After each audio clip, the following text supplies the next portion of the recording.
Welcome to the Boneyard with Steve Robertson. As always, I am your good friend and host, Steve Robertson. Here on the Maroon Friday edition of the Yard, I'm wearing maroon. I hope you are as well.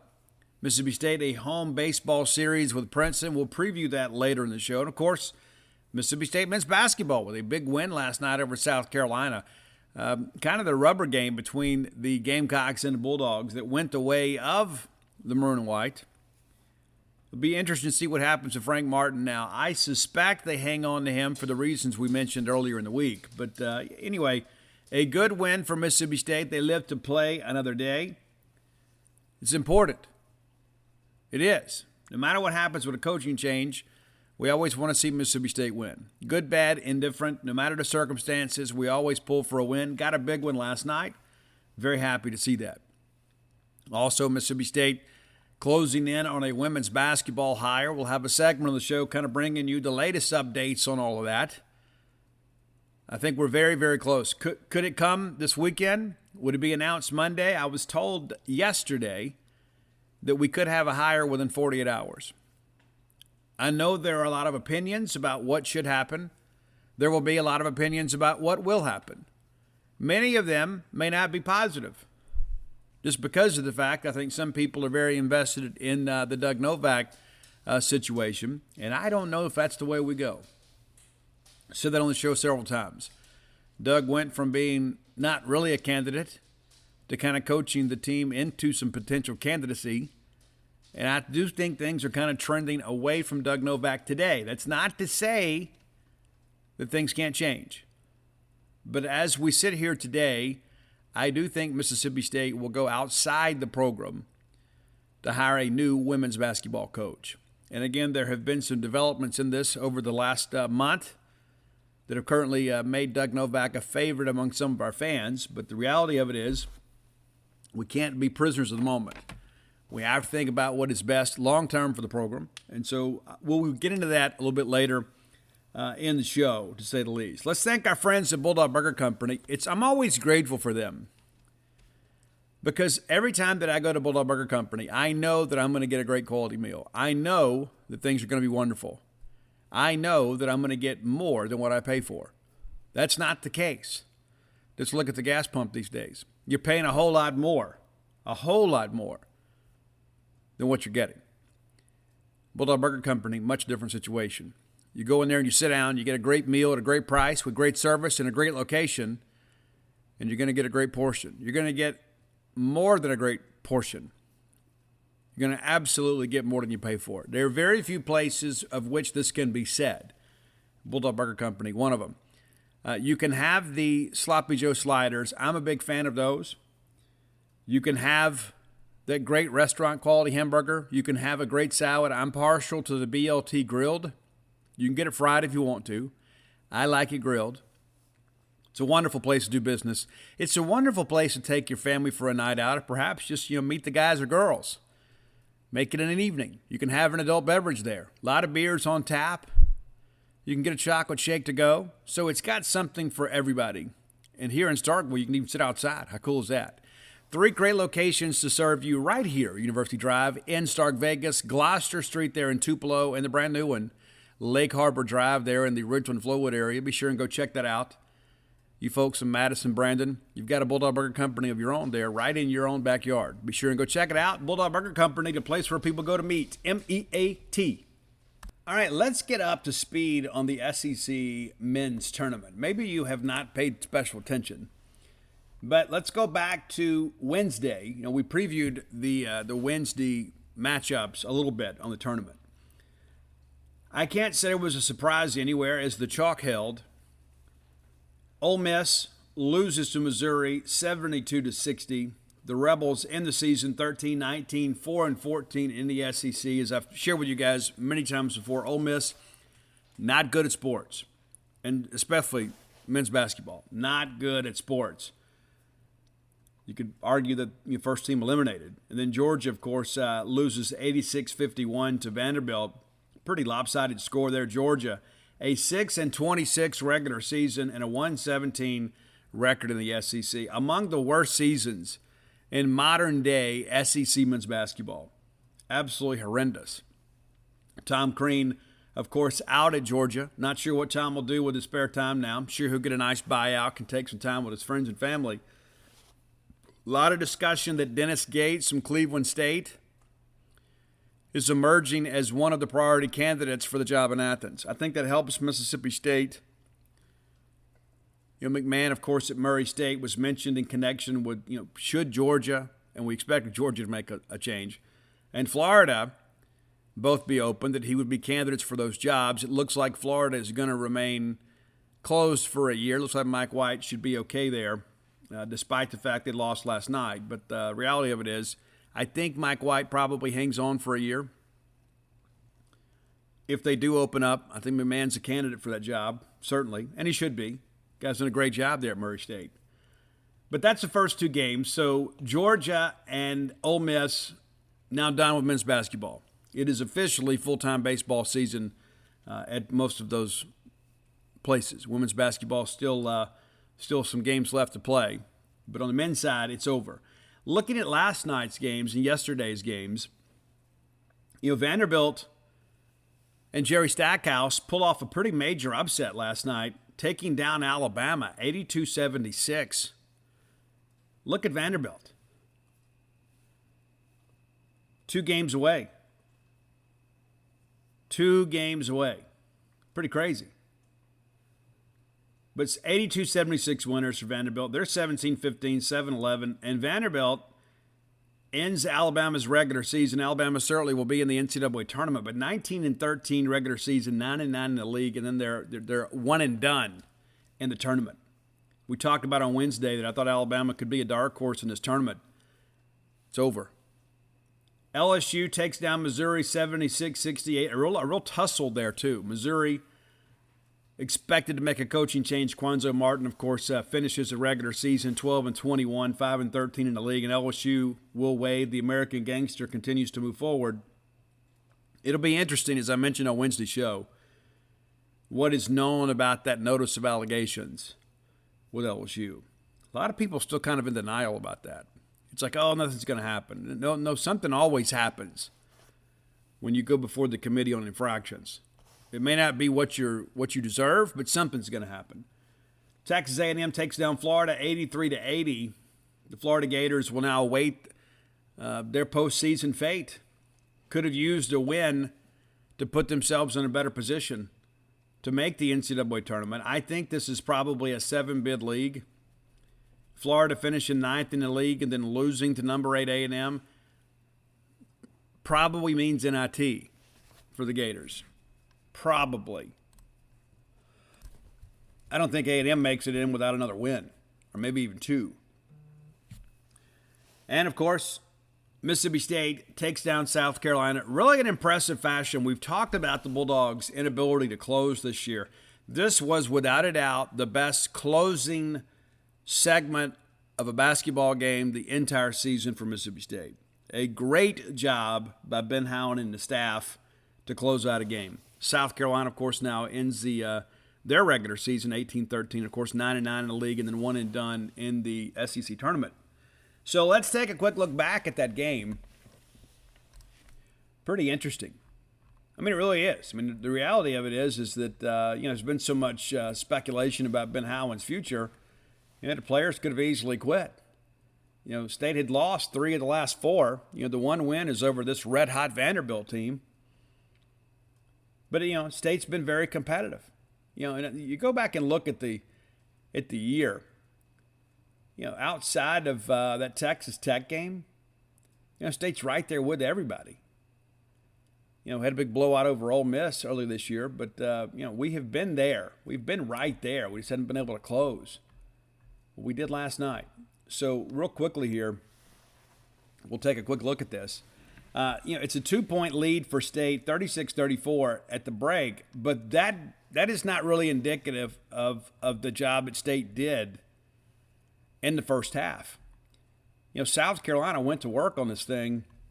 State got the early lead, and then all of a sudden you look up, and it looks like South Carolina, might actually take control of the game early, but State said no, it's not how it's going to work out. I guess the South Carolina lead was maybe 6. Maybe that's the largest lead they had in the first half was 6. I guess 7. They were up 7 at one point. But the State closed out the half in really good fashion. You look at that last 6 minutes, State is down 1 at 6:17. And the next thing you know, Tolu would lay up, put State up 2. Garrison Brooks would lay up, put State up 4. And then we just kind of nursed that lead along into the final 2 minutes. South Carolina actually took a short lead at 34-32 with a minute 07 to go. Garrison ties it up, and the next thing you know, we knock down a free throw to give State the lead, and Iverson makes the other one. And so it is a 2-point lead for the Bulldogs. And again, South Carolina came out, I thought, really with some fire, but the Bulldogs matched it. Pretty impressive. I mean, honestly, I have been critical at times this year, I've been howling, but we were ready to play yesterday. There's no question about it. We were ready to play. And then State comes out of the locker room absolutely on fire with 16:53 to go. The lead is 9. South Carolina did not score until 16:37 and make a free throw. So the very first few minutes of that second half, State controlling both ends of the floor, up 8 at 16:37. Pretty good start defensively. The lead swells to 10. Then Eric Stevenson rams home a 3. And then next thing you know, there's a bit of a run here. A dunk by Devin Carter cuts it down to 5. The lead gets down to 3. Devin Carter, kind of a one-man wrecking crew right there for the Gamecocks. And rather than wilt, State rises again. Pushes the lead back out to 7. They miss a 3. Next thing you know, we kind of trading some empty possessions. They do get it down to 5. And then State, at the 9-minute mark, State's back up 9 points again on an Iverson Molinar layup. South Carolina got very reliant on the three-point shot in this ball game. Didn't work out. Shaquille Moore says, you know what, I can get it. 7:44 mark, he knocks down a 3. State is up 12. At this point, we're listening to the game, and I'm kind of getting optimistic that we're going to be okay. Because usually it's like we kind of go back and forth. The next thing you know, it's right around the 4-minute mark. We kind of lose our composure. Just wasn't the case. It helped that we were up 14 points with just over 6 minutes to play. The lead then goes to 16. And again, South Carolina still jacking up these threes, not connecting. The State lead is now 18 with 4:17 to go. And here's the thing, too. Honestly, we could probably have pulled somebody out of the stands to coach the final 4 minutes up 18. And that's not any disrespect to anybody. But, again, State showed some killer instinct and said, you know what, hey, not today, guys. We're not going to get into this situation where we have to sweat this thing out the final 4 minutes. We're going to take care of business. And they did. They really did a great job of getting some separation and then maintaining and building that league. Up 18. South Carolina makes a couple of free throws here to kind of start inching back a bit, and then State immediately, back-to-back free throws from Garcia and Molinar.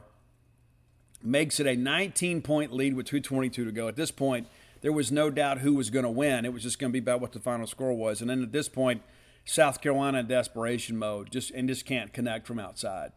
Just can't get it done. It is a 73-51 ball game with a minute 10 to play, and neither team scored in the final minute. So great job by the Bulldogs rising to the occasion and keeping their season alive. Every reason to go in here and just kind of mail it in. Didn't do it. Absolutely didn't do it. Great job. Let's take a quick look at the numbers, and we'll look ahead to Tennessee. How about that?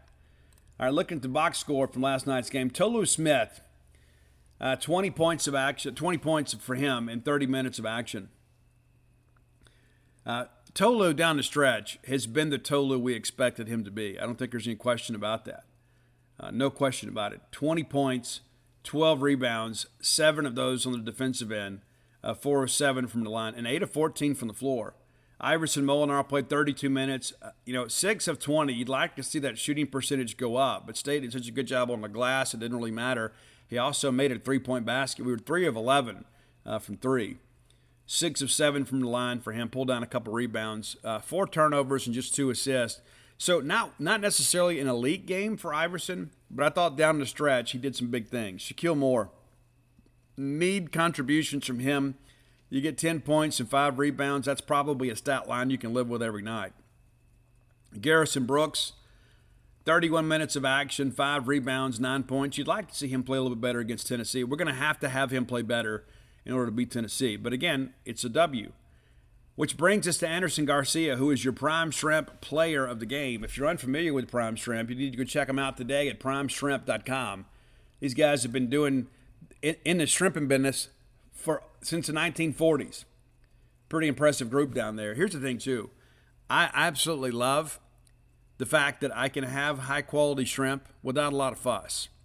You don't have to peel them. You don't have to devein them. There's not a lot of cleanup. It's pretty simple. They send you these great packages. There's this pouch with ready-made shrimp. You boil the water. You pour the shrimp in. 10 minutes later, boom. It's like you're on Bourbon Street. It's incredible. No mess, no prep. Pretty awesome. And it's shipped straight to your door, and it's so well packaged you can leave it outside all day. You don't have to worry about coming home to a mess. Flavors that are available right now is the signature season, the French Quarter Alfredo, and then the Louisiana Bowl. That's a new one. Pretty excited about all of them. I've had them all. They're outstanding. And you get a money-back guarantee. And orders over 4 pounds, ship for free. That's a pretty cool thing. And we're going to give you some incentive, too. Use promo code Boneyard. Save yourself a little money on that first order. And here's the thing. It is a risk-free purchase. If you don't love it, you get your money back. How many things in life you can try food and if it's just okay, get your money back. It's outstanding. Great food at a great price. Shipped directly to your door. PrimeShrimp.com, promo code Boneyard. Anderson Garcia started the game. And the thing about Anderson Garcia, too, is he is not a prolific scorer. He is not a great free throw shooter. But he brings energy. He brings energy and effort every time out. Anderson Garcia, 24 minutes of action, 1 of 3 from the floor. 5 of 6 from the free throw line, which is outstanding. He's usually around 50%. He pulls down 14 rebounds. 14 rebounds, which leads the team. He did foul out of the game. 4 assists, 1 turnover, a couple of blocks, a steal, and 7 points. But, here's the thing with Anderson Garcia. He's going to give you 100%.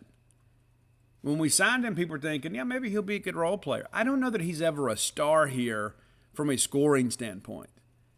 But when you look at the fact that this is a guy that plays basically with reckless abandon at times, he's in there jumping with the bigs, and he doesn't care. He's like, you know what, I'm going to get this rebound.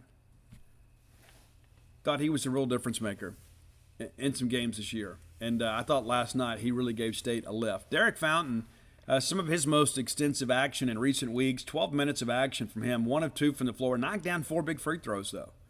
A couple rebounds and assists, 2 turnovers, 6 points of action, 6 points of scoring, pardon me. Cam Carter, 12 minutes himself, pitches in 2 points. DJ Jeffries, 17 minutes, not in the starting lineup. Garcia starts in his place. DJ does not score. Going to need some contribution from DJ in the scoring column. Either way, he is a good defender, but we're going to need a little more from him. Cam Matthews, just 6 minutes of action, did not score, pulled down 1 rebound. Emptied the bench late, which is kind of a cool thing. Isaac Stansberry gets in the ball game. Tyler Brumfield. Javian Davis hadn't played much. Only played the 1 minute last night. Not sure what's going on with him, but the reality of it is State wins. We win. That's the big deal. 22-point win there. And State, really, if you look at all the issues here, won in just about every aspect. 42 points in the paint, South Carolina to 16. State 19 points off turnover, South Carolina just 9. State with 17 second chance points, South Carolina with just 3.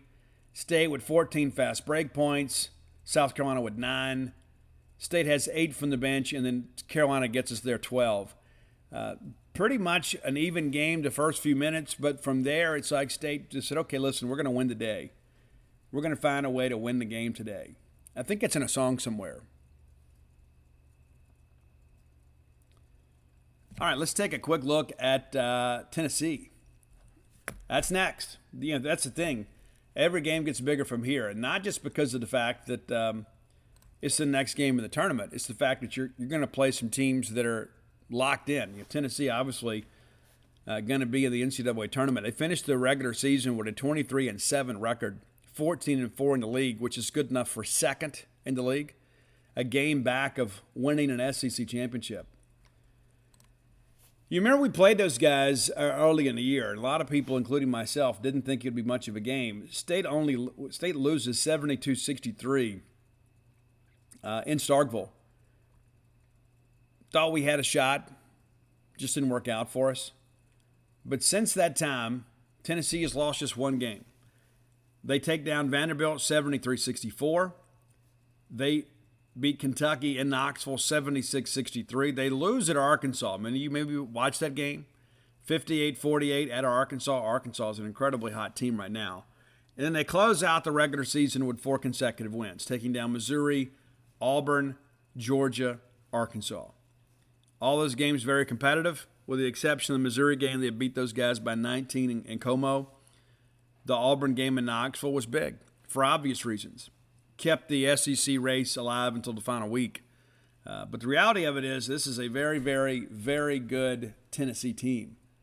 I don't think there's any question about it. I think we all knew that when we played them. We kind of thought, we're running out of opportunities here, and maybe we can get Tennessee. But the reality of it is Tennessee was better than us. Now we get them on a neutral floor. And in many respects, I think you look at this team, as many of these guys are playing to extend their season, but in some respects, their career. Of course, you've got a very motivated Ben Howland. It's part of it. It's a business. The reality of it is that can Mississippi State beat Tennessee? Yes, they can. Will they beat Tennessee? I don't think so. But crazy things happen this time of year, which is one of the reasons that we love it. We love March Madness. We watch games between teams we no longer care about, and we find ourselves pulling for chaos. We pull for the underdog. We love Valparaiso and Weber State and people like that. Coppin State. We love all that stuff because it's craziness. We like to see these mid-major teams pull major upsets. You like to see brackets busted. It's what makes it such a fun time of year. You never know what to expect. All right, so let's go back and look. You remember Tennessee, if I'm not mistaken, three All-SEC players this year. Kennedy Chandler has been outstanding for them. Started 29 games for them. 3-point percentage, 36% or so, knocking down about 46% of his shots. Leads the team 13.7 points per ball game. Santiago Vescovi, has started all 30 games, 13.5 points per game. A guy that is very prolific from the three-point line, shooting about 40%. Good free throw shooter as well. Also one of the leading rebounders, 4.6 rebounds per game. Josiah Jordan James, Triple J. How about that? Pretty cool. This is a guy that's, again, getting a lot of minutes for them, 28.3 minutes per ball game. Not necessarily a prolific three-point shooter, but a guy that does a really good job. 9.5 points per game, pulls down 5.8 boards per game, which leads the team. Zakay Ziegler, we've talked about him. Their sixth man does a great job in every aspect. Doesn't start and is the fourth leading scorer on the team, 8.8 points per ball game. John Fulkerson had a good game against us, and he is a guy that has been a part-time starter for them, pitching in 7.4 points per game. And so you've got a couple of guys that are not regular starters that are among the top 5 or 6 scorers on the team. Going to be a very, very interesting game for us. Neutral floor this year, Tennessee is just 1-2. I don't know if that means anything or not this time of year. Outstanding at home, 16-0. And 6-5 away from Knoxville, and 1-2, 1-2 on a neutral floor. Could we make it 1-3? Why not? Let's have some fun. Let's make it crazy. All right. So looking at some team numbers here, the Volunteers are averaging 73.6 points per game, which is a scoring plus for them for 10.3, outscoring opponents, allowing just 63.3 points per game. Pretty awesome. Field goal percentage for them, they're shooting 43% as a team. Their opponents shooting just over 40%. 35% from the three-point line. They make 8.8 per game. If they make double digits against us, we're going to be in trouble. Their opponents shoot 32%. Pretty good from the line at 71%. Rebounding has been a positive for them, 37.3 boards per game. And we're a good rebounding team. Some of that is by scheme, some of it is by personnel. But we're a team that will get after the glass a little bit. We're going to have to win the rebounding margin to give ourselves a chance. Tennessee does a good job sharing the basketball, 16 assists per game. They allowed us 11.5. Turnover margin is a plus 3.7 for them. They turn it over 12.6 times per game, which is a really good number. And then, of course, they force 16. So pretty good differential there for those guys. 9.5 steals a game. 4.5 blocks. Pretty impressive stuff. And they play in front of some big crowds. And you look at their schedule. Early on in the year, they lose to Villanova, and people are like, well, what does this mean? What does this mean? They lose in overtime to Texas Tech. It's a team we know well, right? They beat us up pretty good. They lose at Alabama. They lose at LSU. They lose at Kentucky. Got absolutely shelled by Kentucky, 107-79. They lose at Texas in the Big 12 SEC shootout. And then they put together a nice little 5-game winning streak before they take the L at Arkansas. And so they've won 9 of the last 10. So this is a team, obviously, that has a pretty good sense of itself. What always worries me about teams like this is just balance. When you can score from 5 spots on the floor, it makes you almost impossible to defend.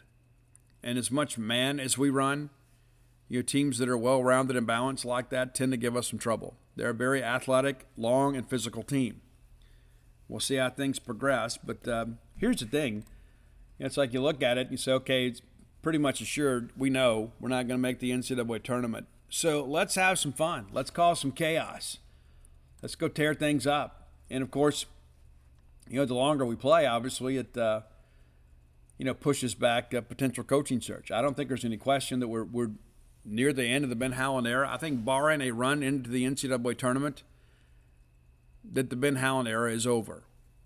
Hey, if you win the SEC tournament and then go win a couple games in the tournament, maybe. Maybe you give it a year. But I don't think that's the case. I really don't. Number one, I think the road probably ends tonight. And I think that we're probably, just a couple weeks away from probably naming a coach. There'll be a lot of speculation, of course. But until that time comes, let's have a little fun. Let's get crazy, Ben. Let's go out there and just shake everybody up. Why not? Let's take a minute and thank our friends at Hawthorne. Those guys have been with me for a little while. They kind of come and go as they please. But I'll tell you, I'm always glad when they show up because it reminds me I need to check out the newest fragrances from them. And the cool thing that I love about Hawthorne is it's not a one-size-fits-all type deal. It's kind of tailor-made for me. You could take that great quiz. Pretty impressive type stuff. It's science. That's what they told us to trust the science. Well, this is where the science works in your favor. There are a lot of people involved in all this thing. You look at guys like Steph Curry. Guy he can't live without body wash. Zach LaVine has a chance to tailor his own perfect cologne. You can be like them. Take care of yourself. Upgrade your personal grooming game. Hawthorne's a premium male grooming brand that makes it quick and easy to be your best with confidence with skincare, healthcare, hair care made just for you. They use data points from hundreds of thousands of customers to recommend perfect products for your unique body chemistry, skin type, hairstyle, and lifestyle. So lean on the experts at Hawthorne to upgrade your body wash, shampoo, and deodorant. Let me recommend a face cleanser and moisturizer to elevate your game. And, of course, they perfected the process to find your perfect cologne. That is, without a doubt, one of the best decisions that I have made in the last several years when it comes to grooming is using Hawthorne cologne. This is a personal testimonial. And I would tell you this out in public. Say, hey, Steve's just saying it because it's on the show. No, it's not. I have people all the time, Steve, you smell nice. And I joke and say it's my natural scent, but in many ways it is. You go take the cool little quiz. Go to hawthorne.co. That's Hawthorne, hawthorne.co. Take the little quiz. You're going to ask you some cool things like what kind of drinks do you like? What do you like to eat? Do you like spicy food? Do you not? And then they're going to send you some cologne, and you're going to be amazed at how much better you smell because this fits you. There are a lot of people out there peddling cologne, and a lot of it's good. This is great. Simple as that. It's made for you. Again, that's Hawthorne, Hawthorne.co. Use promo code Boneyard and save 10% off your first purchase. Again, that's Hawthorne, HAWTHORNE.co. Promo code Boneyard. Check it out today. All right, it's time for today's top 10 list. Love the top 10 list. You guys really loved the Hinder list. And Roy was surprised. I was not surprised. I know Hinder's a great band, but I was a little surprised to find out that Hinder is now in the top 10. We've done about 350 of these, and now Hinder in the top 10. That's kind of interesting. I thought they would do well. Top 10? Wasn't sure. I guess Lips of an Angel have really struck a chord with you guys. It's really good to hear your voice. How about that? So thanks so much for your support of that great list. We've got a cool list again today. Of course, the top 10 list always brought to you by Close with Blair. Blair Chandler is a friend of mine. He will be a friend to you as well. The bottom line is this, is you got a lot of people out there that want your business in the mortgage industry. Blair is the kind of guy that's earned your business. 21 years in the industry. There's no doubt about it. This is a guy that knows what he's doing. Nobody stays in the business of anything for 20 years. If you stay in that long, there's a reason. You know what you're doing. Blair in the top 1% close ratio in the country. You got the best guy working for the best company. That's Fairway Mortgage. Recently voted number 1 in customer satisfaction. Number 2 in closed loan volume in 2021. Pretty impressive. So here's the deal. If you're looking to refinance, maybe you're looking to buy a home for the first time, and maybe you're an atypical borrower, maybe you're kind of a non-conforming borrower, and you need a special loan officer to kind of champion your cause through, that's Blair Chandler. Don't be scared. Give him an opportunity. So you know what, Steve, I've been told no so many times. I just don't know where to turn. You turn to Blair Chandler at closewithblair.com. That's C-L-O-S-E with Blair, B-L-A-I-R.com. Here's Blair's personal cell number. Not his secretary's number, not his administrative assistant, not some switchboard operator. This is his personal cell number. It's 601-500-2344. Again, that's 601-500-2344. Closewithblair.com. All right. So looking to capitalize on the strength of our Hinder success, the top 10 list is going to give you one of your old favorites. Now, what's interesting is this band only released 4 studio albums before their lead singer left them and began a solo career of his own. I know many of you ladies are big Rob Thomas fans. I guess I get it. I really liked the first 2 albums from Matchbox 20. I thought they were great. It kind of trended more towards kind of some adult contemporary.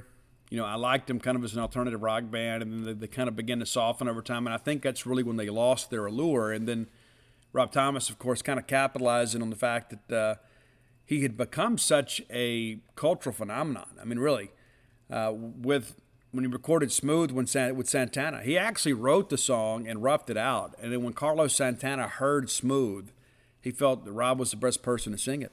Pretty cool story there. Ends up being one of the biggest hits in Santana's career. But this is about Matchbox 20.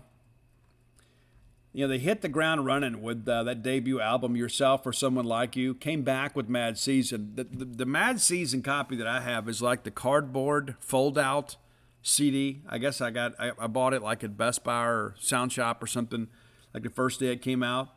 And so I've got some kind of limited edition thing, and it looks like Where the Wild Things Are. Album 3 was More Than You Think You Are, and then the final album, 10 years after Rob Thomas leaves the band, they reconnect and record North. So here we go with the top 10 Matchbox 20 songs. I hope you dig the list. I know all of you guys at some point had a favorite Matchbox 20 track. Number 10, one that had some radio airplay off that very first album.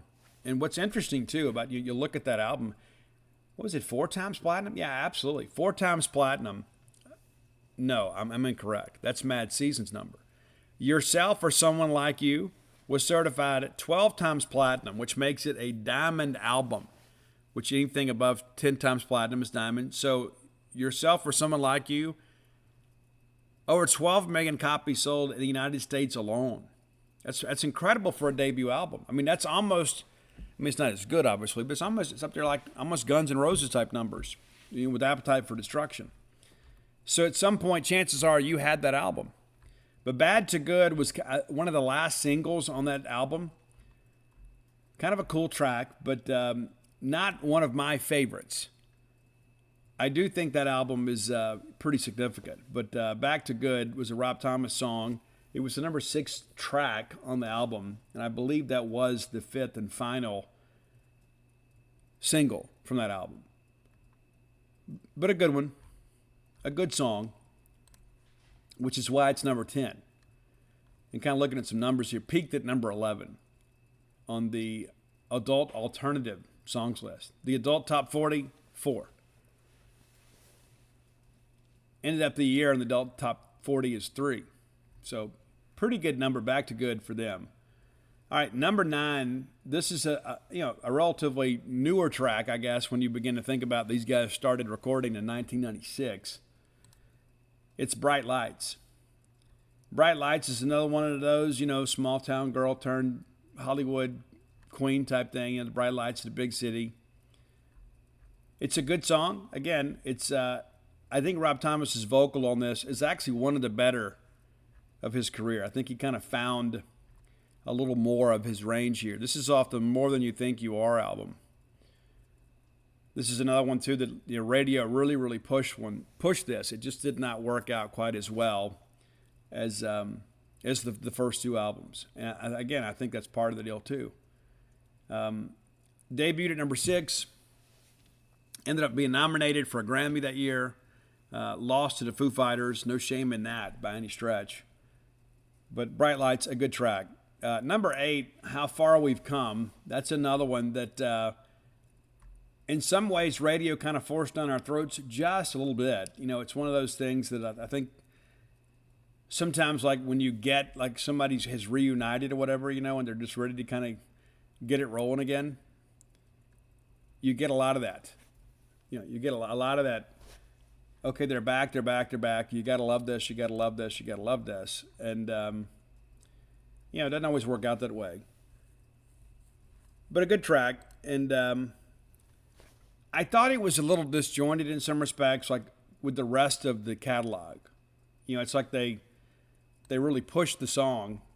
And, again, it got a ton of airplay. But I just don't know if that, if that's really the one. Does that make sense? It's like I like it, but I don't love it. And here we are. Number 7, Unwell. Really liked this one a lot. There were probably times you could convince me that this was, one of the better songs in the catalog. I don't think there's any question that it was a huge radio hit. And again, this is one that came a little bit later, in their, catalog. It's off the 3rd album, actually released way back in 2003. But a song that did exceptionally well on the charts, reached number 5 on the Billboard Hot 100. A lot of people like it. I don't think there's any question that it was a live favorite for those guys as well. Number 6, the one that started it for me. And the very first time I heard this song, I was like, well, who are these guys? And it's the song Long Day. There are times in my life that's been my favorite Matchbox 20 song. I love the part about, reach down in your hand in your pocket, pull out some hope for me. It's been a long day. We've all been there at some point. But I think this song was very relatable.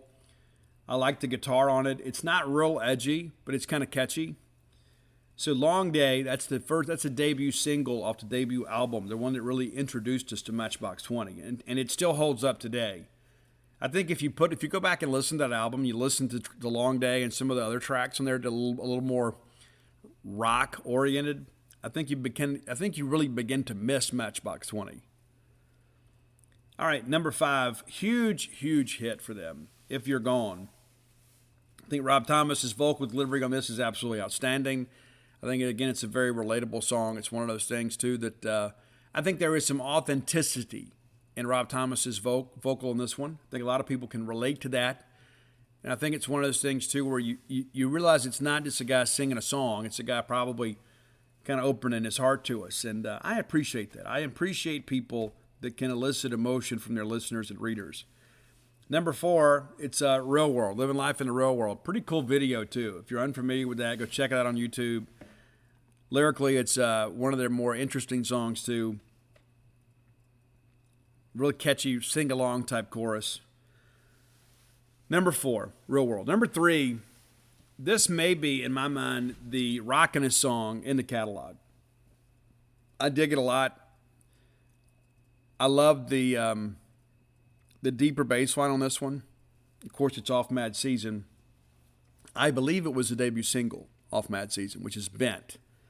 Can you help me? I'm bent. I'm so scared that I'll never get put back together. This is a great song. It was huge on the radio, and to be honest with you, the fact that they don't play it as much anymore, I think, is really a crime. I think, everybody kind of goes toward the, relationship type tracks when they're playing the radio, even on Sirius XM and that sort of stuff. Let's just play the same 3 Matchbox 20 songs over and over again. I don't think this gets played enough. If you're unfamiliar with Matchbox 20, or maybe you've just heard 1 or 2 songs, and you're more like me, maybe you're a long hair wannabe. Maybe you'd love to have, 30, 40 tattoos like me. Maybe you do. This is the way to go. Go listen to Bent. Absolutely love that song. Number 2, the most listened to song from Matchbox 20, according to Apple Music, is 3 a.m., and that's your number 2 song. It's 3 a.m., I Must Be Lonely. At some point, we've all been there.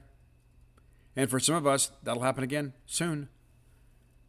Very, very good song, very relatable, and I think that's one of the things that made Matchbox 20 so successful, is they wrote these songs that people could relate to. Not a lot of cryptic speak and that kind of stuff. People just kind of understood. These were kind of like regular dudes from South Florida.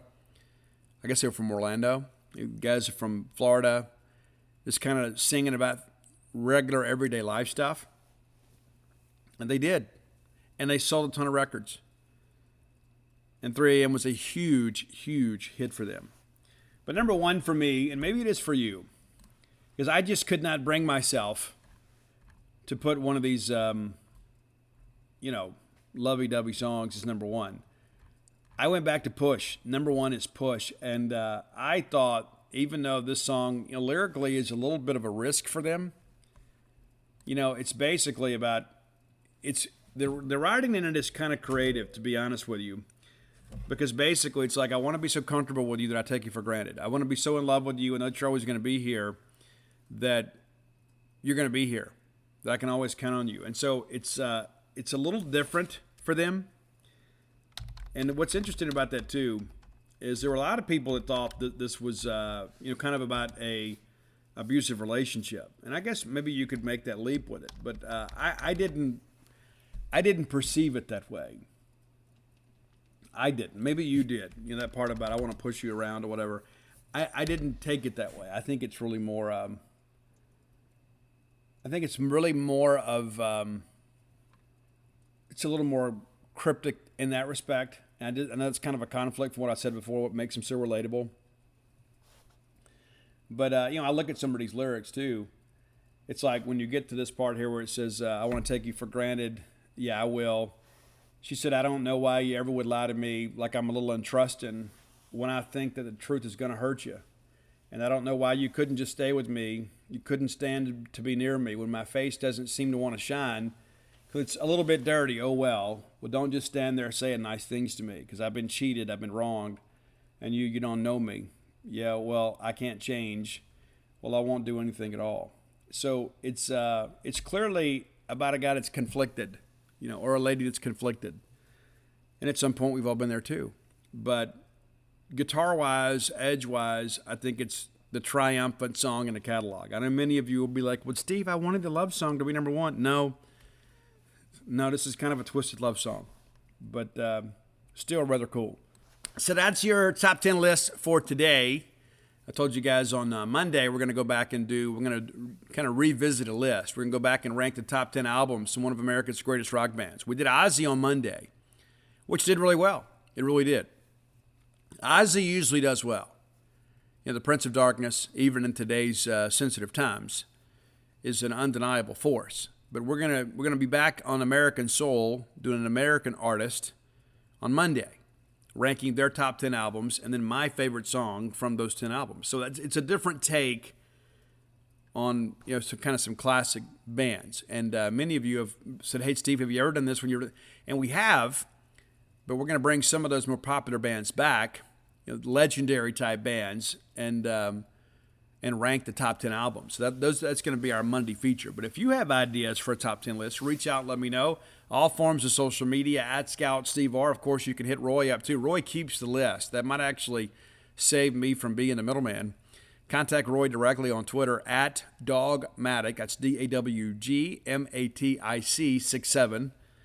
And he'll get you taken care of. He puts those lists on Spotify, and our friend Izzy Mandelbaum does it for you on Apple Music. So when Roy tweets it out, the response, the very first response, is usually the Apple Music list from Izzy. And I think those guys really performing that service for free. Just kind of doing it for you guys to make it easy. Because I know a lot of people are like, hey, I would love to listen to these lists. And then thanks to Roy, we've been able to bring those things to life for you. So pretty cool thing. Again, ideas for top 10, reach out, let me know. Happy to do them. All right, let's get into some baseball stuff. You guys okay with that? This segment of the show brought to you by Campus Bookmart. CampusBookmart.net, the way to go to find your home for online shopping for Mississippi State merch. A lot of people out there selling Mississippi State merchandise. A lot of people. But not many of them are Bulldogs. That's not to say that we don't have some great local vendors. We do. But there are a lot of people out there in the online shopping world that they're going to send you a crimson shirt when you ordered a maroon shirt because they don't know the difference. Let me encourage you to shop with your friends at Campus Bookmart. They know the difference because they wear these shirts. They buy things they know that you'll like because they like them too because they're Bulldogs.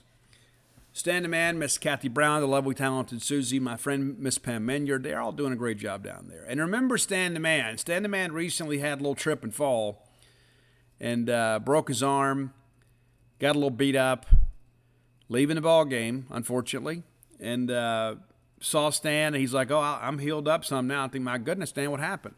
So if you're in there and it looks like Stan is a little bit out of commission, he is, but he'll be back.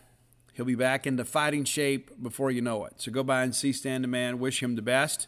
Stan is my friend. Think a lot of him and the fine folks there at Campus Bookmart. Be sure and check them out at campusbookmart.net. By being a loyal Boneyard listener, we'll give you a phrase that pays. That is BSR, which stands for Beautiful Steve Robertson. And that gets you free shipping on all orders over $50. Any order less than $50, absolutely incomplete. Of course, as you know, the Bulldogs dropped Game 2 against Texas Tech. We won't recap that today. It's kind of old news now. We've got a lot of other things ahead of us. So we got to get back on track sooner rather than later. This next stretch of the schedule, we got to get fat. We got to get fat while the food is being served. This weekend, Mississippi State's got to get a sweep. I'm just going to, people are like, oh, well, no. We got to get a sweep. This is a Princeton team that's not very good. We are a baseball team that is, even though we have not played up to our potential. As you saw, Mississippi State going to move everybody up a day in the rotation. We've talked about that on the show as a possibility. So Preston Johnson will go tonight, Cade Smith tomorrow, and then it's TBA on Sunday. That could be any number of things. I don't want to speculate right now. A lot of it will likely depend on who's available in the matchups. But somebody's got to emerge. This time last year, Sarantola was, back and forth, and Bednar was on the shelf, and Fristow got a chance to pitch, and he was not good against Texas Tech. Good the week before, not good this week. Good 2 weeks ago. Did not have a good outing against Southern Miss. Did not have a good outing against Texas Tech. Can you trust him back on the weekend yet? I think Jackson Fristow has it in him. I think Jackson's biggest issue is sometimes Jackson. You know what I'm saying? I think Jackson, it's between his ears sometimes. He has a live fastball. He has a good enough slider to get people out. I think it's just a matter of just kind of locking in and pushing through. Now, we saw earlier in the year, like Arkansas Pine Bluff, I thought he did a really good job. And he said, well, it's Arkansas Pine Bluff. No, it wasn't about the quality of competition. It was about the quality of pitches. Now, I didn't get a chance to watch the first part of the game when he was in there. I was on my way to a book signing in Rouville. But, Jim and Ron were both kind of complaining that the plate was a little tight for both sides. And so that's an option. But Jackson's got to show us something. Okay, let's just be honest. We're not just going to give it to him. Even though he made a lot of starts last year, down the stretch, he kind of hit the wall. I still think that he is a guy that can really help us. but he has struggled in his last two outings. So, we'll kind of see, what happens on Sunday. Is that Parkhurst net? I don't know. Let's take a quick look at Princeton. And in case you haven't heard, they are winless on the season. You can say, well, Steve, Northern Kentucky, stop. So they open up, and again, they have not played, what I would call a marquee schedule by any stretch. They lose to Purdue 9-3 in a season opener. Then they lose 8-3, and then 4-3, and then 5-4. So they play two doubleheaders, and those games were largely competitive, especially the last two. And so pitching-wise, they kind of did a decent job. They go to Richmond, Virginia, and play Virginia Commonwealth and lose 2-1. You're one swing away right there. Big difference in that ballgame. So that's three consecutive one-run losses. Then they go to Bill and Mary and lose to William and Mary 9-6. They play at the Spiders of Richmond 9-8. Again, it's a one-run loss. And then Old Dominion beats them 15-5. They do end up canceling the Wednesday game. But yeah, you look at it and say, man, 0-8, they're awful. I look at this, I say, hey, this is a team that's probably, a game away from kind of putting some things together. I don't think you can take them for granted. Do I expect them to beat Mississippi State? No, I do not. But Mississippi State can ill afford to take anybody for granted. And again, this is a team with 4 one-run losses in their 8. 4 of the 8. It's not like they're getting 10-run ruled every game. So we can't just show up out there and just say, hey, we're here, you're in our yard, you're in trouble. Those guys are going to come down here just like everybody else we face this year and said, hey, if we can just go down there and get one, we've got a chance, to feel good about ourselves. They're going to need more than one, but the reality of it is they hadn't even really gotten into their league play yet. So we got to go take care of business. We need a sweep. Will Steve need to win a week? No, we got to get a sweep. We got to get back on track. This is going to be an APR hit, an RPI hit, either way. Let's go get all three of them. A loss would be extremely detrimental. We got to get fat. We got to get fat while the food's being served. Let's take a quick look at their statistics. Nothing really just jumps out and you say, man, this is a team you got to be careful of. But, pitching-wise, they have been competitive enough. Just haven't been able to get enough run support. All right, so Nader Lewis, hitting 500 and really leads them in everything. 8 runs scored, team high. 14 hits, team high. 3 doubles, team high. 3 homers, team high. 10 RBI, team high. Total bases, 28, team high. 7 walks, team high. Pretty impressive numbers. He even leads them in sacrifice flies, if that tells you anything. And stolen bases, 2 for 2. So maybe we keep this guy off base. You keep him off base, it looks like the rest of the thing just kind of runs in your favor. Lewis clearly off to a good start, and he's not getting a lot of ABs, compared to a lot of other people around the country because they're not batting the order around much. Brendan Cumming hitting .333, has started all 8 games, 11 hits, 2 doubles, and a dinger. They have 6 as a team. 6 as a team. So not a very prolific power hitting team. And it's going to be really cold this weekend. I don't know that we see a lot of balls leave the yard. Jordan Kelly, a guy that's played in all 8 games, started 7, hitting .333, 9 hits for him, a couple of RBIs. You get all the way down the list here, and once you get below those guys, when you get below the regulars, you get 3 guys hitting 300 or better, and then it really drops off. They're not a good offensive team. Then that's as simple and nice as I can put it. It's really rough. I mean, this is a team you look at and say, you know what, Steve, we got to find a way to win this thing. Now, guys, we got to sweep this thing. They're hitting .235 as a team, and I submit to you they haven't seen anything like Mississippi State pitching. Not that we're anywhere close to what we were last year, but they have not seen the quality of pitching they're going to see this weekend, at least from our starters. So we got to take advantage of this and kind of right the ship a little bit, give ourselves a little juice, going into SEC play. Nobody at Georgia is sitting around saying, hey, Mississippi State, I really feel bad for those guys. Just doesn't happen. If Princeton scores a run in the first inning this weekend, It'll be the first time they've done it all year. They have not scored a run. They have scored a lot late, though. They scored 33 runs on the year, and 14 of them have come in the ninth inning. Isn't that a weird anomaly right there? And maybe it's because teams have had a bit of a lead or whatever, and they've played some younger guys. But that's incredible. That 14, nearly half your runs have come in the ninth inning. Well, if you were a team that was winning, that would be an alarming statistic for your opponents. Yeah, but looking at the length of these games here, 8 games that have been played, in the first 3 innings, they've scored 3 runs combined the entire year. That's in 24 innings. The first time through the order, 3 runs. And it's interesting looking at these numbers too. The thing that this jumps out to you is 0. 0. They're averaging. They played all their games away from home, as the northern teams do this time of year. The average crowd they've seen 391. We have more than that. Go watch the club teams. I mean, honestly, I'm using a little bit of hyperbole here, but the reality of it is that they haven't seen anything like they're going to see here. Pitching wise, Jackson Emus, forgive me, Jackson, if I'm wrong there. Emus Jackson, 1.38 ERA. Started 2 games. He's 0-1 on the year. 13 innings pitched. Allowed just 6 hits, 3 runs.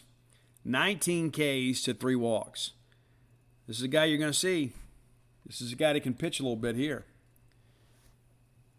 Started against Purdue. Started against VCU. Started against Old Dominion. Is a dual position guy. Will pitch, run, and pinch hit a little bit. Actually started against Old Dominion as a position player. But 2 starts on the year as a pitcher. So you might as well, if we're out there and this guy's pitching and we're scuffing a little bit, we can't even hit this guy. Well, everybody's got an ace. And here they clearly do with him. Kind of looking at what you've got here. This is their Friday night guy. That's as simple as I can make it. I mean, this is going to be what amounts to their Friday night guy this year. So if this turns into a pitcher's duel tonight, don't be surprised. I think it's important to kind of understand that, and you got to respect opponents. And again, look at those numbers. That's 6-1. That's plus 6-1 strikeout to walk ratio. He's allowed 2 extra base hits this year. And again, this is a team that's winless. And you see that stat line for a guy like him, and you begin to realize this guy's got some ability. And you know what? If he has pro aspirations, he's thinking, well, I'm going to go up here and try to carve up the national champs. Andrew Delicio, 4.09 ERA, no record, 2 starts, 11 innings pitched. He's allowed 12 hits, 8 runs, 5 of them earned, 3 walks, 3 Ks. He's a pitch-to-contact guy. He's allowed 3 home runs this year. Also has a hit by pitch. And that may be one of the things, too, with Emus, just looking at these numbers, too. 2 wild pitches and 5 hit by pitches on the year. Opponents are hitting 133, but control appears to be a bit of an issue. Tom Chimalewski. Tom, I don't know that I've known Chimalewski before, so if I mispronounced that, please forgive me. 4.91 ERA, 0-1 on the year, couple starts, 11 innings pitched, 18 hits, so people are hitting him to a 375 clip. He's allowed 7 runs, 6 of them earned, 9 Ks to just 1 walk. As a starting rotation, they've walked just 7 hitters. That's a pretty good number right there. 7 walks. And that's in about 35 innings pitched. Not a bad number there. Punch-out numbers are not huge, for their Game 2 and Game 3 guys. Just 3 for DeLucio and just 9 for Chimalewski. So we ought to be able to put the ball in play, and that's going to boil down to what are we doing? Are we grounding out? Are we flying out? Are we hitting line drives? What's the status of Luke Alexander? We'll find out a little bit later. They have had some relievers that have really struggled. I mean, really struggled. They have got a handful of guys that have actually pitched this year. Reese Rabin, I think is the name. He has appeared in 3 games this year. He has an ERA of 17.18. He got 7.1 innings pitched, allowed 16 hits, 14 runs, all 14 of them earned, 5 walks, 5 Ks. Would like to see him. Keith Gabrielson, just the 1 appearance there, and actually got a win, which is, he didn't get the win. He had 1 appearance, and they don't have a win on a year. 1 inning pitched, and he gave up 5 hits, 5 runs. So they've got a lot of mop-up guys here, but when you look at this bullpen, the numbers are astoundingly bad. You got 5 guys down here with double-digit ERAs that have, and 4 of those 5 have multiple appearances. It's not like you had 1 guy that just had a bad inning. Eric Hoffer, 6.35 ERA, 5.2 innings pitched, allowed 12 hits, 7 runs, 4 of them earned. So, I can sit here and belabor the point as long as you guys want to. But this is not a great team, and it really doesn't matter if they are or not. We got to go get a sweep. We got to lock in and go get us a sweep this weekend. Get us 3 wins, begin to kind of feel good about ourselves. And let's take a quick look, at what we're staring at here. Binghamton's coming in next week too. When I look at these numbers now, I begin to think to myself, okay, we are running out of opportunities in the non-conference to kind of figure some things out. You got Binghamton coming in on Tuesday, and then we leave for Athens, Georgia on Friday. Of course, I will be there, and we'll probably record the Friday show Thursday night or Thursday evening so I can get on the road. Even though Athens is not a really bad drive, I want to get over there and get checked into the hotel sooner rather than later. I know Chris Lemonis is a let's win today's game guy. I'm not coaching or playing in a game, so I can afford to get ahead of ourselves. We got to win these next 4. We do. If we really have a chance to host, and people say, well, the SEC schedule will take care of that. Yeah, that's true. But we can't absorb any more bad losses. We got to get all 4 of these. Right now you look at the schedule and you say, we'll stay 7-7. You win 4 and you're 11-7. You're still kind of behind the pace. But you got double-digit wins heading into SEC play. And then, of course, the midweek schedule kind of eases up a little bit now that you're in the SEC play. Looking at the non-conference games ahead of us, after Georgia, we play Southern. That's the University of the Jags. Arguably the best SWAC program over the last 20 years. Jackson State's been really good. Southern, they came to Mississippi State and played us in a regional a couple years ago. That's a game we got to get. We go to Memphis on March 29th. It's a game we got to get. UT Martin comes here after the Arkansas series and before LSU. We get UAB that next Tuesday. Again, Jackson State, April 19th. And that's the final non-conference. Excuse me, no, it's not. We get Samford late and North Alabama late. But yeah, we get a break in there too, where we don't have we don't have a midweek game, so we have an opportunity to kind of rest some arms there. But we're running out of opportunities on these non-conference games, and I don't care what anybody says, non-conference games matter. No matter what anybody tries to tell you in the National College Baseball media, midweek games matter. Do they matter as much as conference games? Absolutely not. But go ask Notre Dame if not playing non-conference games matters. It cost them a top 8 national seed last year. It was a bad precedent to set. They canceled all their non-conference games with the exception, I think, of 2, Valparaiso and Central Michigan. And they saved all their pitching all week long for the weekend. They should have won the ACC. You should have. Could you imagine? What if Arkansas had come out, or Ole Miss, LSU? Okay, we're going to cancel all our midweek games, and then we're just going to save all our pitchers for the weekend. People would lose their minds, but nobody said anything because Notre Dame was not a traditional baseball power. It kind of flew under the radar. So when people say midweek games don't matter, we'll lose one of them. Lose one that you're expected to win and see what happens. You got to win these games. And so when you start looking at these numbers too, you win these next 4 and you can win these other non-conference games, that puts you in a pretty good spot. And you start thinking, okay, well, we got to pick up some that can we go 18-12 in the league? Yeah, we can. I think, honestly, if we just want to get bare bones with each other, honestly, I think 15. I think if we go 15-15 in the league, I think we're in.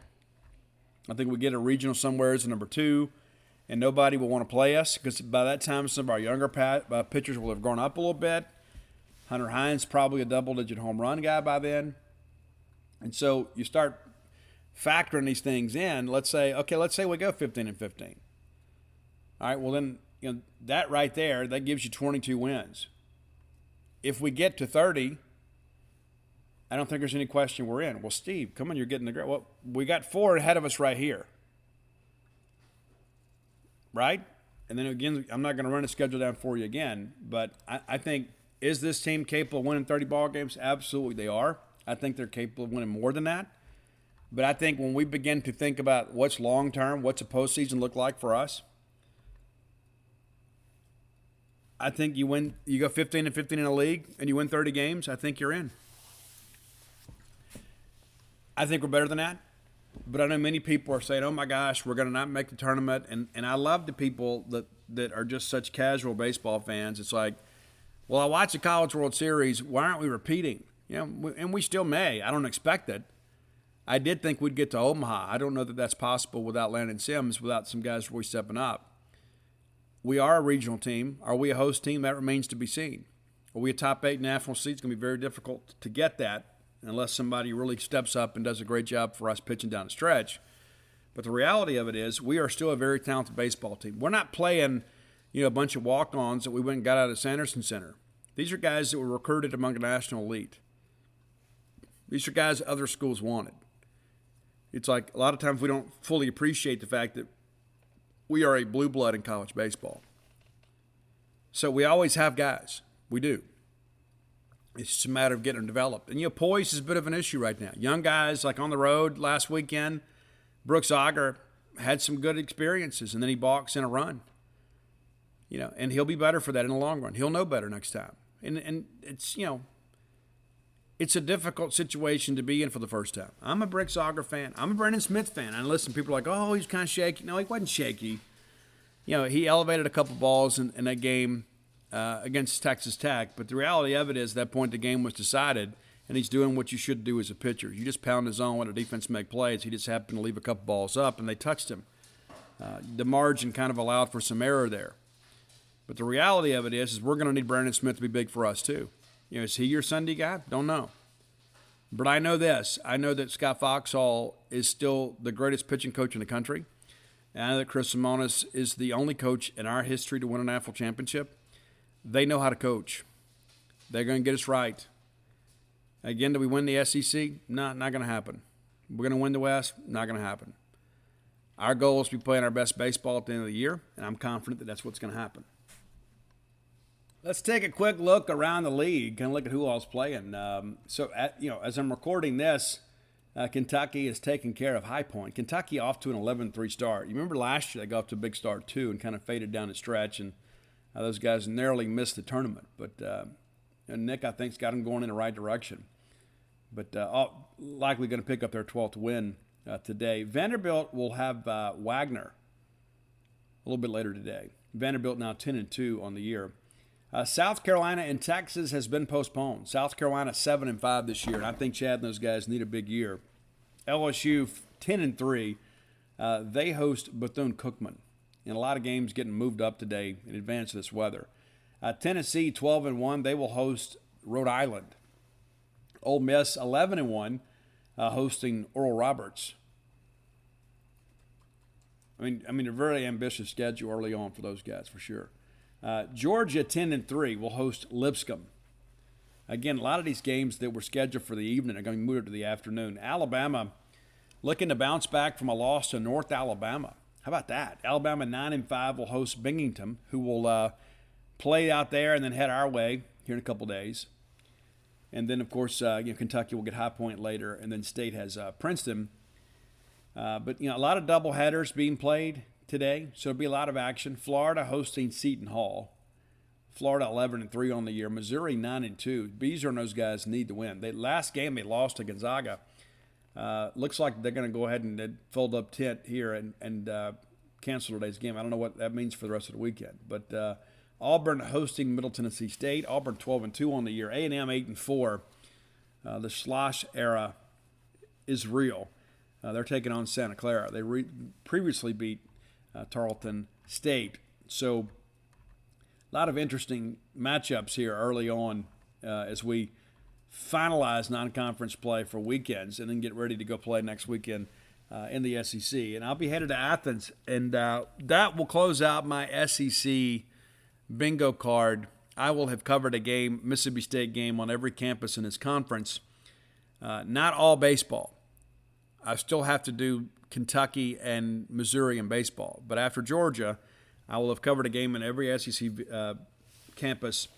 That's a pretty cool thing to be able to say. It really is, especially considering how expansive the conference is these days. And I love being able to get out and go see everybody else's baseball facilities.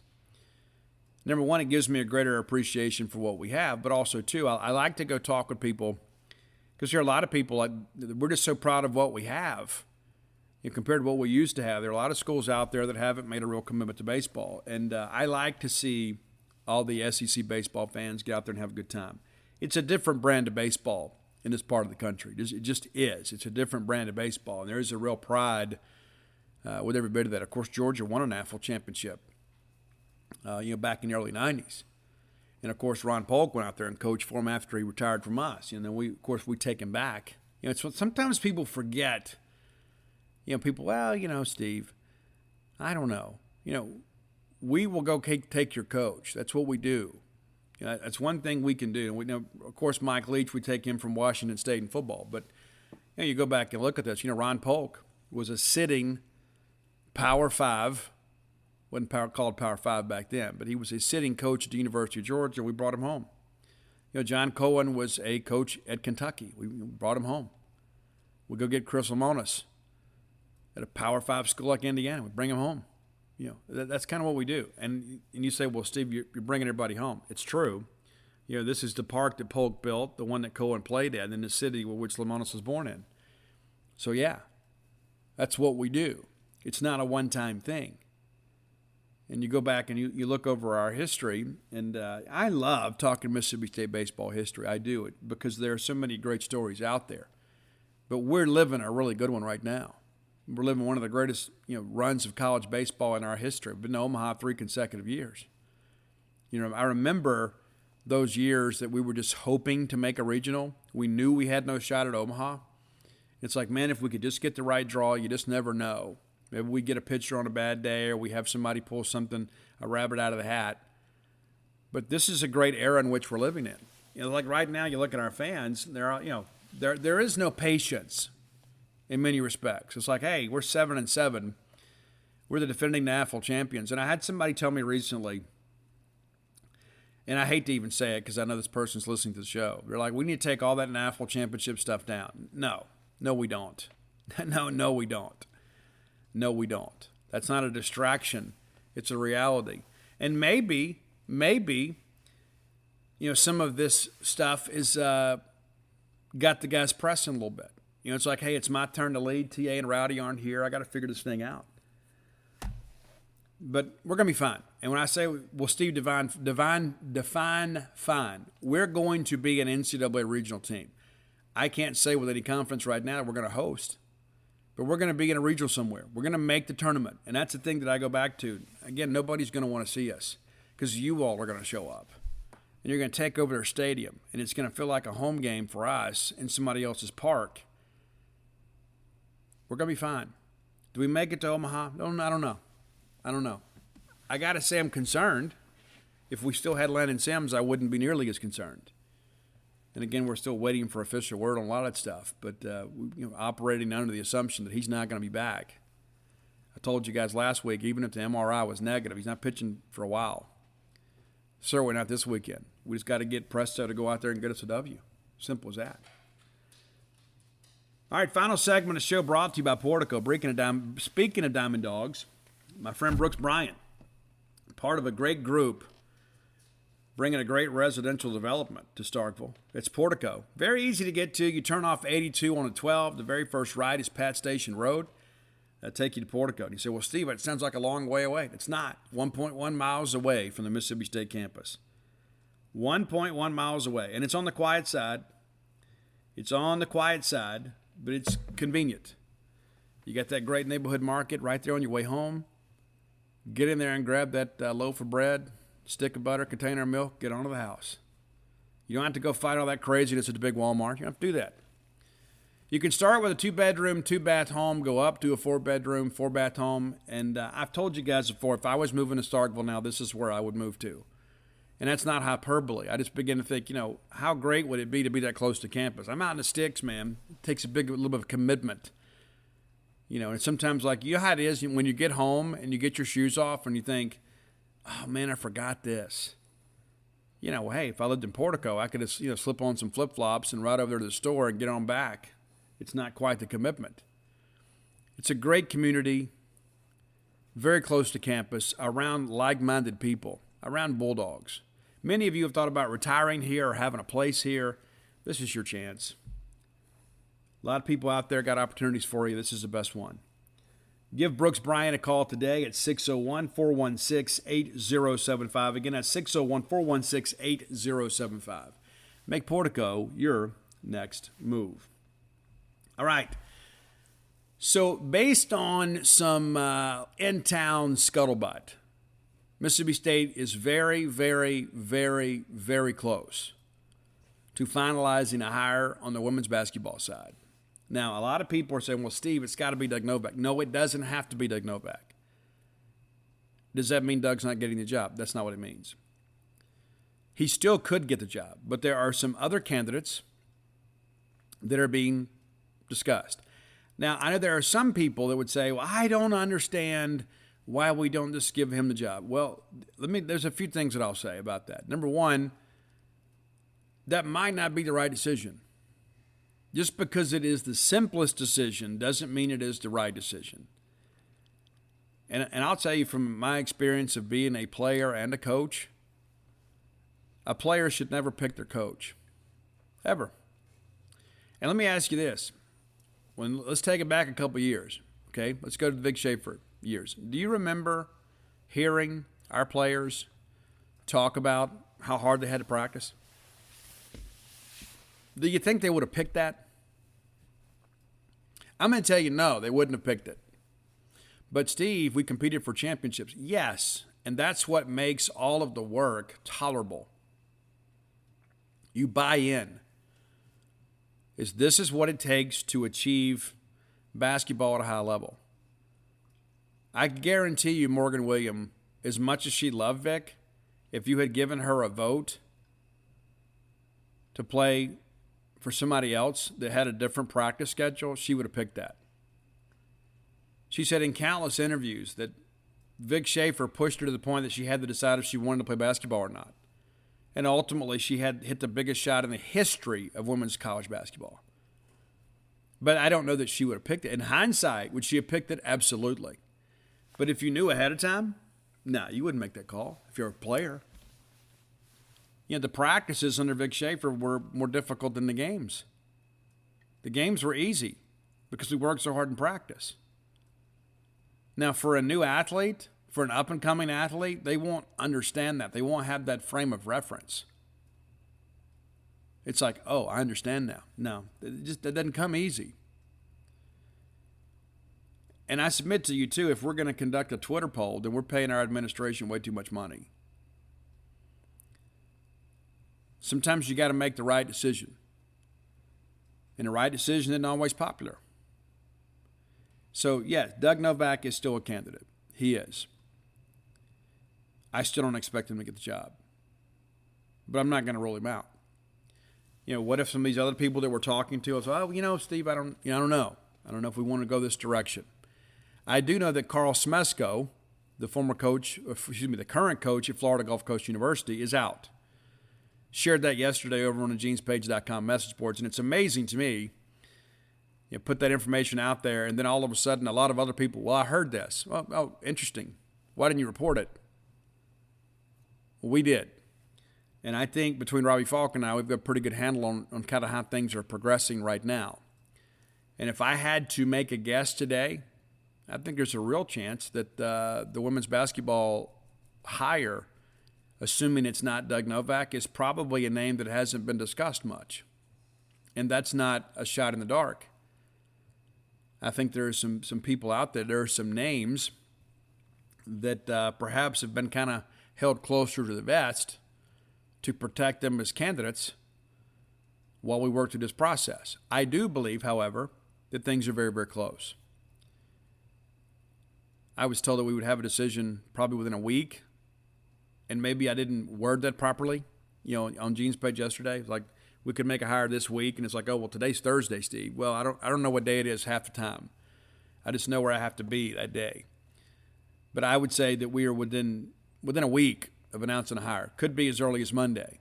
Could leak out this weekend. Don't know. But it's probably a good time if you're interested in that sort of stuff to subscribe at genespage.com. It's 50% off right now of an annual subscription. And Robbie has got his ears to the ground on this one. We compare some notes, but I talked to Robbie yesterday, Robbie Falk. He's our women's basketball insider. And Robbie said things have kind of gotten quiet as of late, which usually means that the smoke is burning. You know what I'm saying? It's beginning to billow out of the Bryan building. When things get quiet, it usually means a decision's been made, or it's close to being made. And that's I think we kind of concur, based on kind of comparing notes a little bit, that this thing is now reaching its conclusion. And listen, I have read with great interest a lot of people supportive of Doug Novak. And there are going to be some people that are going to be disappointed that it's not Doug. And that's fair.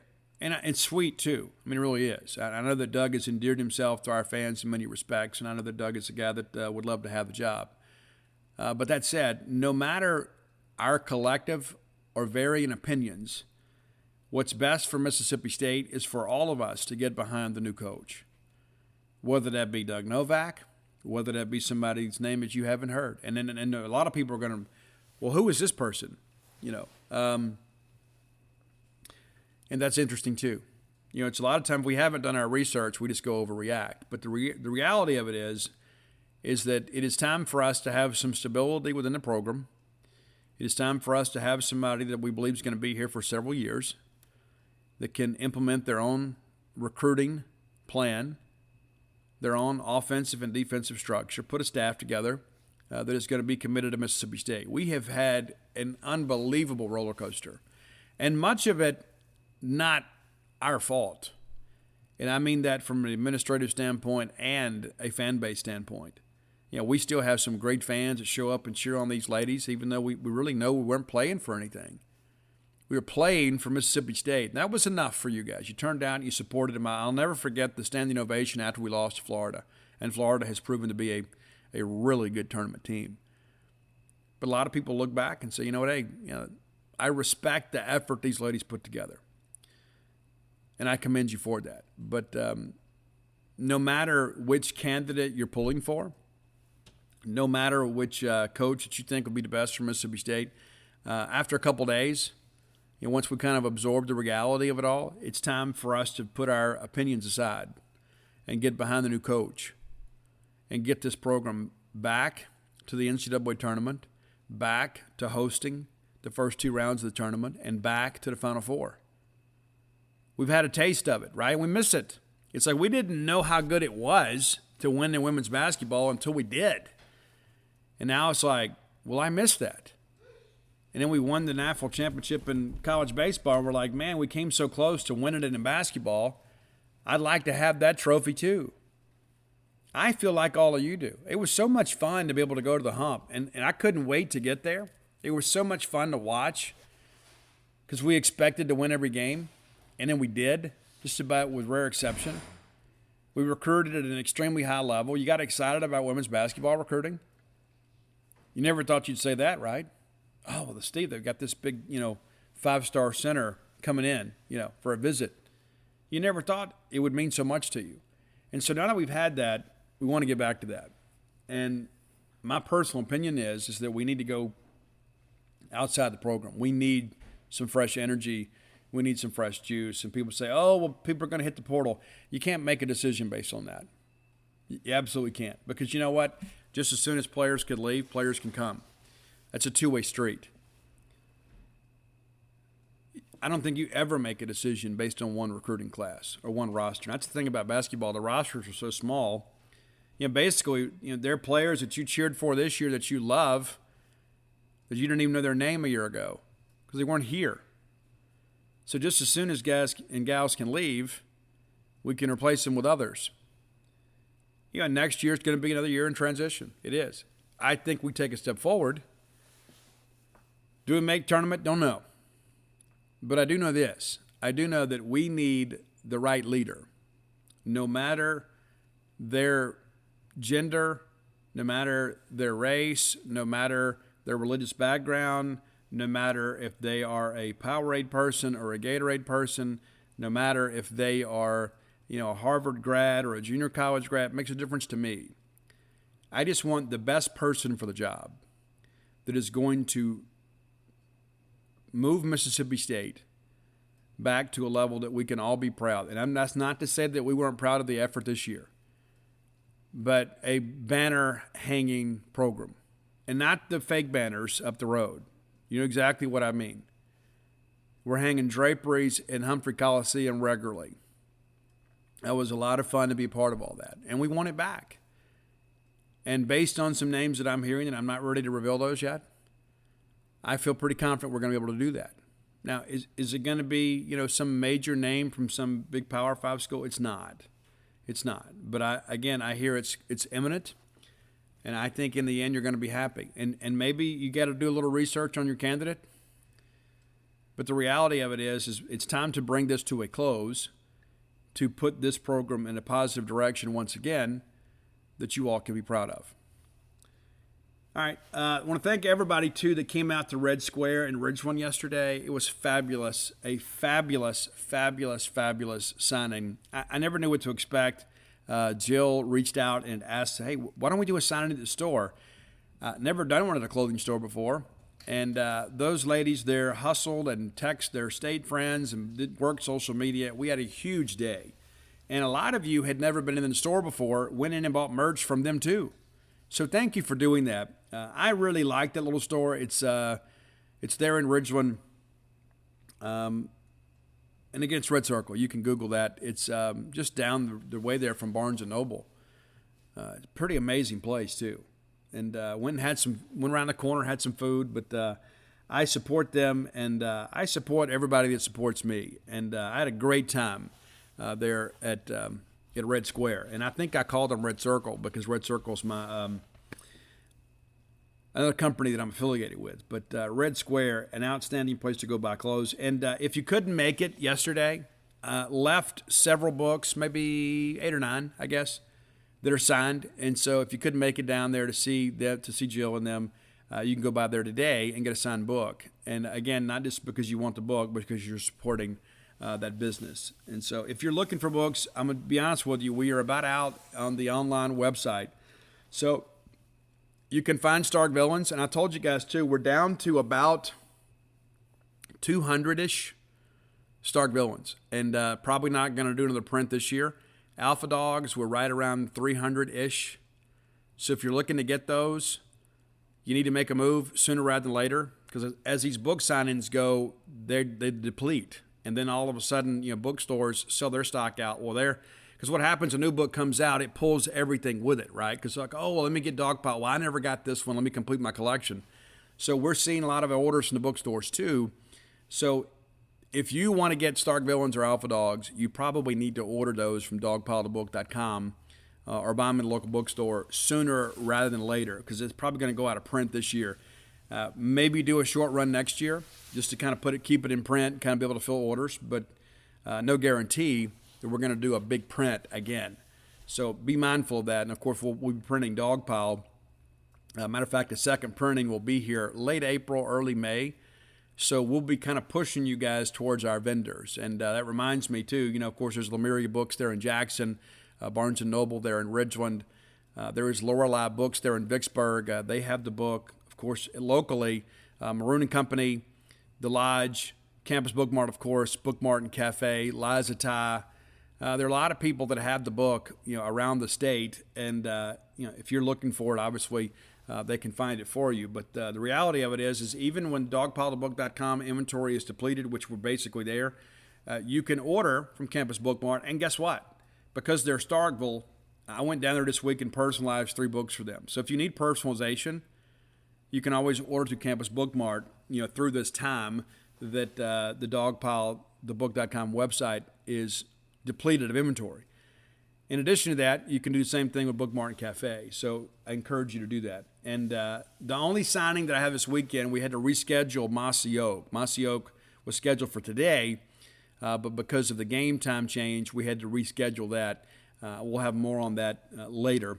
But I will be in the morning. I will be at Campus Book Mart with Stan the Man, so you can come by with me and get an update on his medical condition and get some books. So on your way to the game, you got to go by and pick up some Mississippi State blankets or jackets or sweaters or whatever. You can come by and see me and get signed copies of Dogpile. And they have all the other books, too. They even have Blooms of Oleander. So if you're looking for that, come by and check us out. Stark Villains gear always available at starkvillains.com. That's it for today. We'll see you at the Dude. Until next time, let's all live our lives in a way we'll make more friends than enemies, and people can see a difference in the way we live.